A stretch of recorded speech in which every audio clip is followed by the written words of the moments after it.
Welcome to the Narrative Reading Bible Podcast. I'm your host, Jessica. Today we are reading 1 Kings from pages 237 to 247 of Book 2. Enjoy today's reading. So King Solomon ruled over Israel, and these were his chief officials. Azariah, son of Zadok, was the priest. Elihoreph and Ahijah, the sons of Shisha, were secretaries. Jehoshaphat, son of Ahilud, was the recorder. Benaiah, son of Jehoiada, was in charge of the army. Zadok and Abiathar were priests. Azariah, son of Nathan, was in charge of the governors. Zabud, son of Nathan, was a priest and advisor to the king. Ahishar was in charge of the palace, and Adoniram, son of Abda, was in charge of the forced labor. Solomon had 12 governors over all Israel to provide food for the king and his household.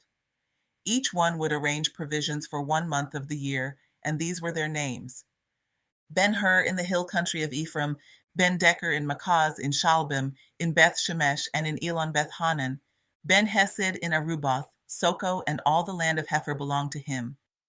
Ben-Abinadab in Naphath Dor, Taphath, a daughter of Solomon, was his wife. Baana, son of Ahilud in Tanakh, in Megiddo, and in all of Beth-Shean next to Zarathon, below Jezreel, from Beth-Shean to Abel-Meholah, and on past Jokmeam. Ben-Gaber in Ramoth-Gilead, the villages of Jair, son of Manasseh, in Gilead belonged to him, as well as the region of Argob in Bashan, with its 60 great cities with walls and bronze bars. Ahinadab, son of Iddo, in Mahanaim. Ahimaaz in Naphtali, he had married Basemath, a daughter of Solomon. Baana, son of Hushai, in Asher and in Aloth. Jehoshaphat, son of Peruah, in Issachar. Shimei, son of Elah, in Benjamin. Geber, son of Uri, in the land of Gilead, including the territories of Sihon, king of the Amorites, and of Og, king of Bashan. There was also one governor in the land of Judah. The people of Judah and Israel were as numerous as the sand on the seashore, and they were eating and drinking and rejoicing. And Solomon reigned over all the kingdoms from the Euphrates to the land of the Philistines, as far as the border of Egypt. These kingdoms offered tribute and served Solomon all the days of his life. Solomon's provisions for a single day were 30 cores of fine flour, 60 cores of meal, 10 fat oxen, 20 range oxen, and 100 sheep, as well as deer, gazelles, roebucks, and fattened poultry. For Solomon had dominion over everything west of the Euphrates, over all the kingdoms from Tifsa to Gaza, and he had peace on all sides. Throughout the days of Solomon, Judah and Israel dwelt securely from Dan to Beersheba, each man under his own vine and his own fig tree. Solomon had 4,000 stalls for his chariot horses and 12,000 horses. Each month, the governors in turn provided food for King Solomon and all who came to his table. They saw to it that nothing was lacking. Each one also brought to the required place their quotas of barley and straw for the chariot horses and other horses. And God gave Solomon wisdom, exceedingly deep insight, and understanding beyond measure, like the sand on the seashore. Solomon's wisdom was greater than that of all the men of the East, greater than all the wisdom of Egypt. He was wiser than all men, wiser than Ethan the Ezrahite, and wiser than Heman, Calcol, and Darda, the sons of Mahal. And his fame spread throughout the surrounding nations. Solomon composed 3,000 proverbs, and his songs numbered 1,005. He spoke of trees, from the cedar in Lebanon to the hyssop growing in the wall, and he taught about animals, birds, reptiles, and fish. So men of all nations came to listen to Solomon's wisdom, sent by all the kings of the earth who had heard of his wisdom. Now when Hiram, king of Tyre, heard that Solomon had been anointed king in his father's place, he sent envoys to Solomon, for Hiram had always been a friend of David. And Solomon relayed this message to Hiram: As you are well aware, due to the wars waged on all sides against my father David, he could not build a house for the name of the Lord his God until the Lord had put his enemies under his feet. But now the Lord my God has given me rest on every side, and there is no adversary or crisis. So behold, I plan to build a house for the name of the Lord my God, according to what the Lord said to my father David. I will put your son on your throne in your place, and he will build the house for my name. Now, therefore, order that cedars of Lebanon be cut down for me. My servants will be with your servants, and I will pay your servants whatever wages you set, for you know that there are none among us as skilled in logging as the Sidonians. When Hiram received Solomon's message, he rejoiced greatly and said, "Blessed be the Lord this day. He has given David a wise son over this great people." Then Hiram sent a reply to Solomon saying, "I have received your message. I will do all you desire regarding the cedar and cypress timber. My servants will haul the logs from Lebanon to the sea, and I will float them as rafts by sea to the place you specify. There I will separate the logs, and you can take them away, and in exchange you can meet my needs by providing my household with food." So Hiram provided Solomon with all the cedar and cypress timber he wanted, and year after year Solomon would provide Hiram with 20,000 cores of wheat as food for his household, as well as 20,000 baths of pure olive oil. And the Lord gave Solomon wisdom as he had promised him. There was peace between Hiram and Solomon, and the two of them made a treaty. Then King Solomon conscripted a labor force of 30,000 men from all Israel.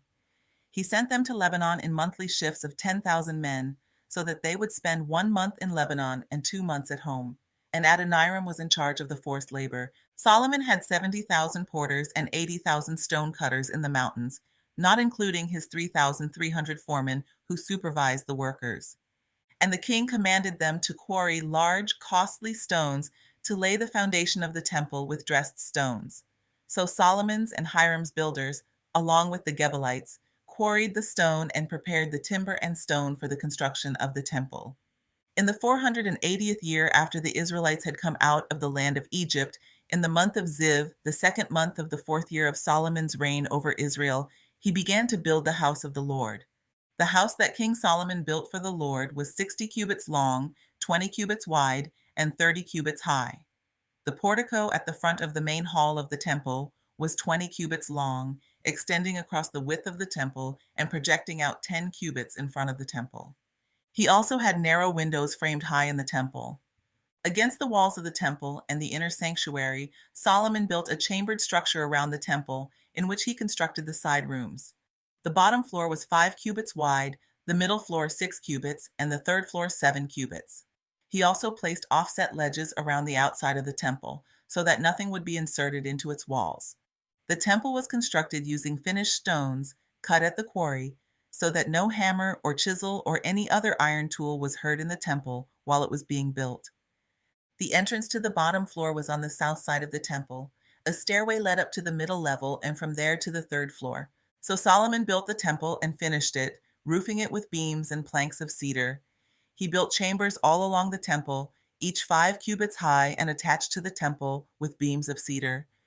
Then the word of the Lord came to Solomon, saying, "As for this temple you are building, if you walk in my statutes, carry out my ordinances, and keep all my commandments by walking in them, I will fulfill through you the promise I made to your father David, and I will dwell among the Israelites and will not abandon my people Israel." So Solomon built the temple and finished it. He lined the interior walls with cedar paneling from the floor of the temple to the ceiling, and he covered the floor with cypress boards. He partitioned off the 20 cubits at the rear of the temple with cedar boards from floor to ceiling to form within the temple an inner sanctuary, the most holy place. And the main hall in front of this room was 40 cubits long. The cedar paneling inside the temple was carved with gourds and open flowers. Everything was cedar. Not a stone could be seen. Solomon also prepared the inner sanctuary within the temple to set the Ark of the Covenant of the Lord there. The inner sanctuary was 20 cubits long, 20 cubits wide, and 20 cubits high. He overlaid the inside with pure gold, and he also overlaid the altar of cedar. So Solomon overlaid the inside of the temple with pure gold, and he extended gold chains across the front of the inner sanctuary, which was overlaid with gold. So he overlaid with gold the whole interior of the temple until everything was completely finished. He also overlaid with gold the entire altar that belonged to the inner sanctuary. In the inner sanctuary, he made 2 cherubim, each 10 cubits high, out of olive wood. One wing of the first cherub was 5 cubits long, and the other wing was 5 cubits long as well. So the full wingspan was 10 cubits. The second cherub also measured 10 cubits. Both cherubim had the same size and shape, and the height of each cherub was 10 cubits. And he placed the cherubim inside the innermost room of the temple. Since their wings were spread out, the wing of the first cherub touched one wall, while the wing of the second cherub touched the other wall, and in the middle of the room their wingtips touched. He also overlaid the cherubim with gold. Then he carved the walls all around the temple in both the inner and outer sanctuaries, with carved engravings of cherubim, palm trees, and open flowers, and he overlaid the temple floor with gold in both the inner and outer sanctuaries. For the entrance to the inner sanctuary, Solomon constructed doors of olive wood with 5-sided doorposts. The double doors were made of olive wood, and he carved into them cherubim, palm trees, and open flowers, and overlaid the cherubim and palm trees with hammered gold. In the same way, he made 4-sided doorposts of olive wood for the sanctuary entrance. The 2 doors were made of cypress wood, and each had 2 folding panels. He carved into them cherubim, palm trees, and open flowers, and he overlaid them with gold, hammered evenly over the carvings. Solomon built the inner courtyard with 3 rows of dressed stone and 1 row of trimmed cedar beams. The foundation of the house of the Lord was laid in the 4th year of Solomon's reign, in the month of Ziv.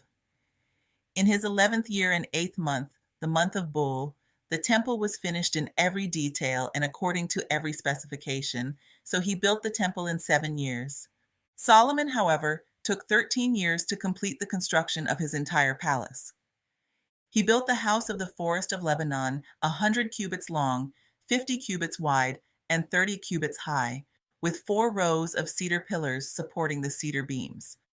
The house was roofed with cedar above the beams that rested on the pillars, 45 beams, 15 per row. There were 3 rows of high windows facing one another in 3 tiers. All the doorways had rectangular frames with the openings facing one another in 3 tiers. Solomon made his colonnade 50 cubits long and 30 cubits wide, with a portico in front of it and a canopy with pillars in front of the portico. In addition, he built a hall for the throne, the hall of justice, where he was to judge. It was paneled with cedar from floor to ceiling. And the palace where Solomon would live, set further back, was of similar construction. He also made a palace like this hall for Pharaoh's daughter, whom he had married. All these buildings were constructed with costly stones, cut to size and trimmed with saws inside and out, from the foundation to the eaves, and from the outside to the great courtyard. The foundations were laid with large, costly stones, some 10 cubits long and some 8 cubits long. Above these were high-grade stones, cut to size, and cedar beams. The great courtyard was surrounded by 3 rows of dressed stone and a row of trimmed cedar beams, as were the inner courtyard and portico of the house of the Lord. Now King Solomon sent to bring Huram from Tyre. He was the son of a widow from the tribe of Naphtali, and his father was a man of Tyre, a craftsman in bronze. Huram had great skill, understanding, and knowledge for every kind of bronze work. So he came to King Solomon and carried out all his work. He cast 2 pillars of bronze, each 18 cubits high and 12 cubits in circumference. He also made 2 capitals of cast bronze to set on top of the pillars, each capital 5 cubits high. For the capitals on top of the pillars, he made a network of lattice with wreaths of chainwork, 7 for each capital. Likewise, he made the pillars with 2 rows of pomegranates around each grating to cover each capital atop the pillars. And the capitals atop the pillars in the portico were shaped like lilies, 4 cubits high. On the capitals of both pillars, just above the rounded projection next to the network, were the 200 pomegranates in rows encircling each capital. Thus he set up the pillars at the portico of the temple. The pillar to the south he named Jachin, and the pillar to the north he named Boaz, and the tops of the pillars were shaped like lilies. So the work of the pillars was completed. He also made the sea of cast metal. It was circular in shape, measuring 10 cubits from rim to rim, 5 cubits in height, and 30 cubits in circumference.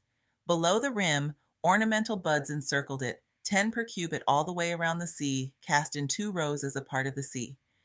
The sea stood on 12 oxen, 3 facing north, 3 facing west, 3 facing south, and 3 facing east.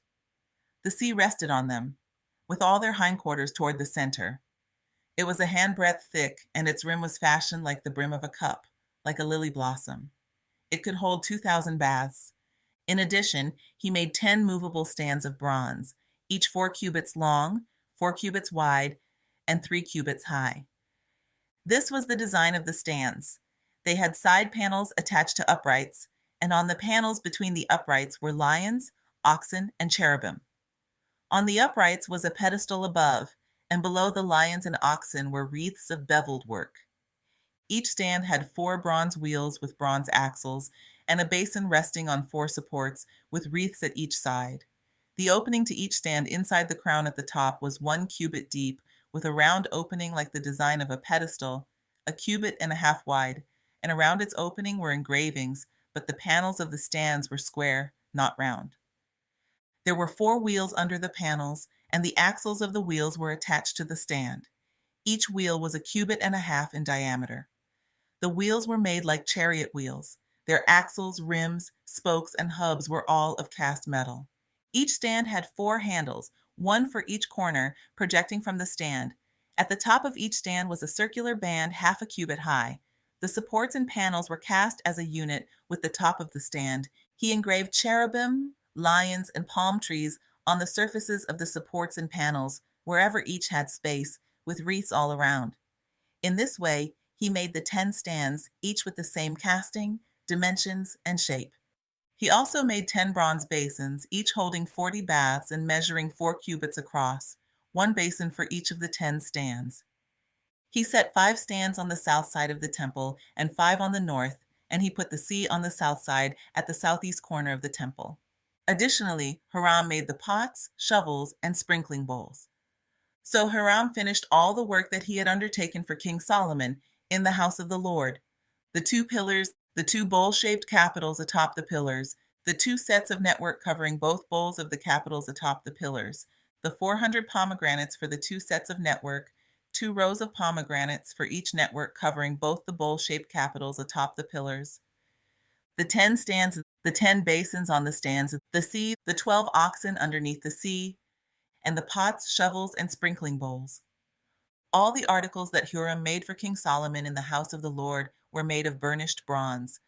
The king had them cast in clay molds in the plain of the Jordan between Succoth and Zarethan. Solomon left all these articles unweighed because there were so many. The weight of the bronze could not be determined.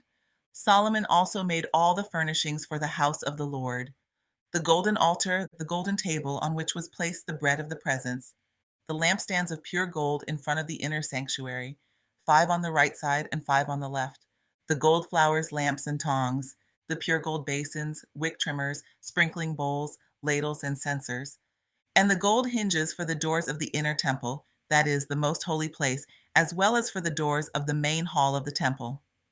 So all the work that King Solomon had performed for the house of the Lord was completed.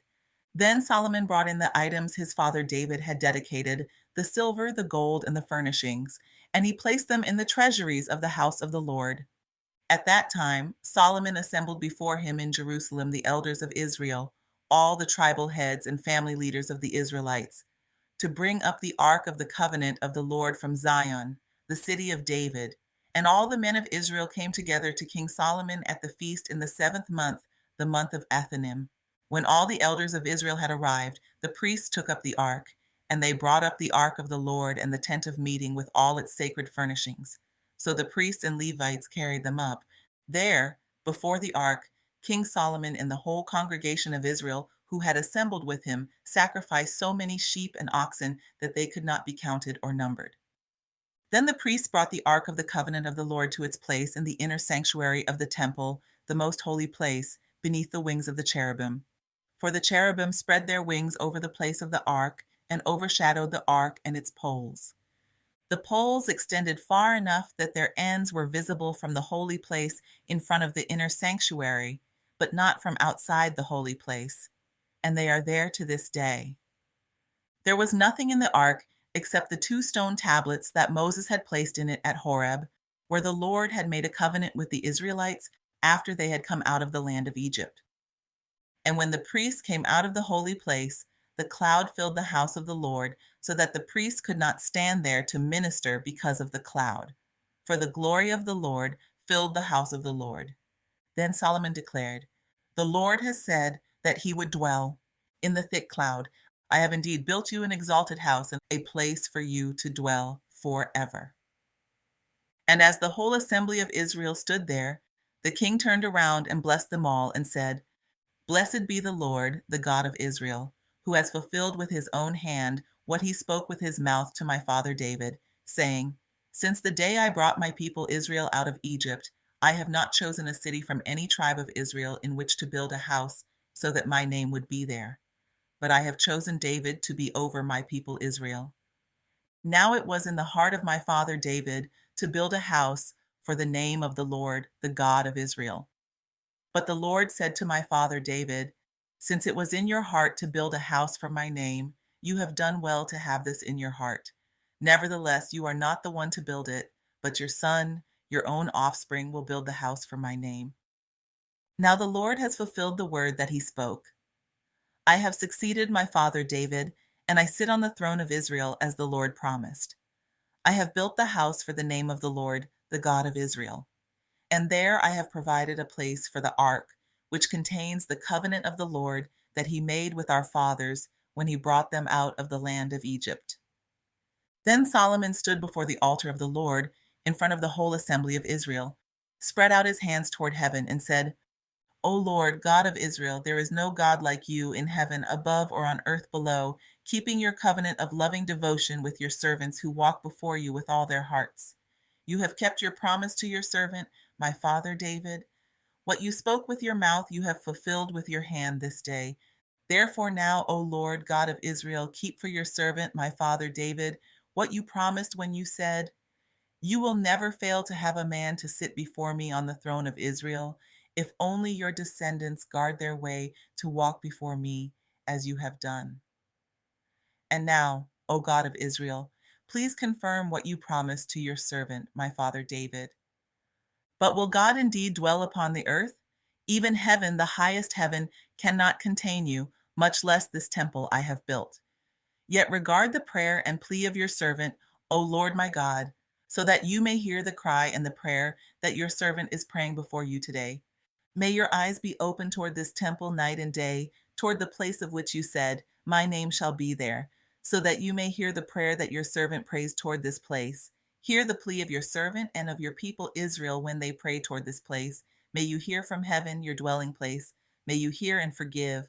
When a man sins against his neighbor and is required to take an oath, and he comes to take an oath before your altar in this temple, then may you hear from heaven and act.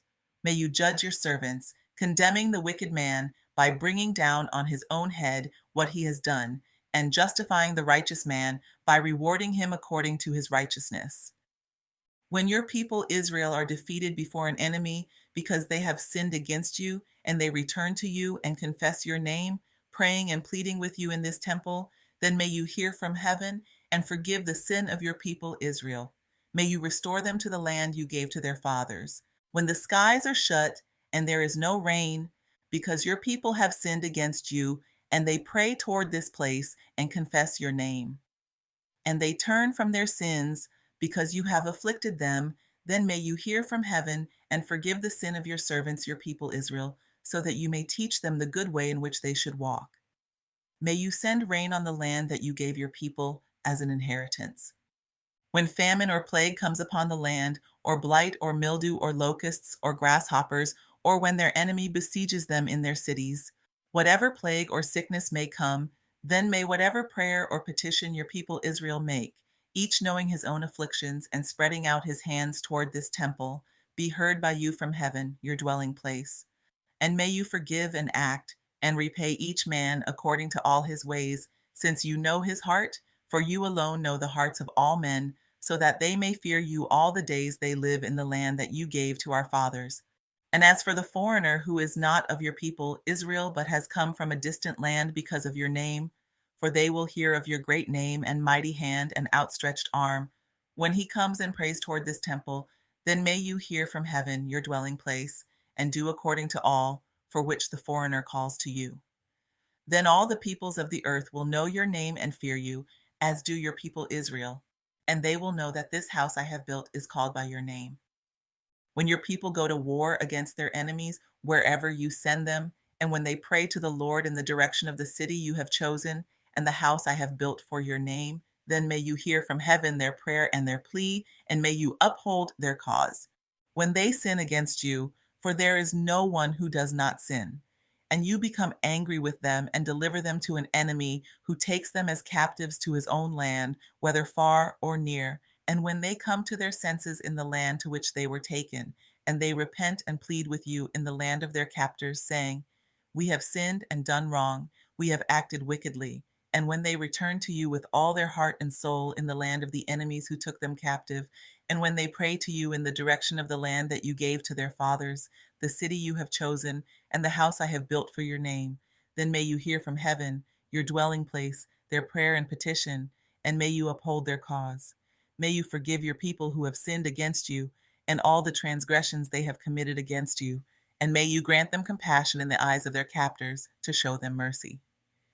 That concludes our reading for this week. Join me on Monday as we continue reading 1 Kings from pages 248 to 257 of Book 2 of the Narrative Reading Bible. God bless.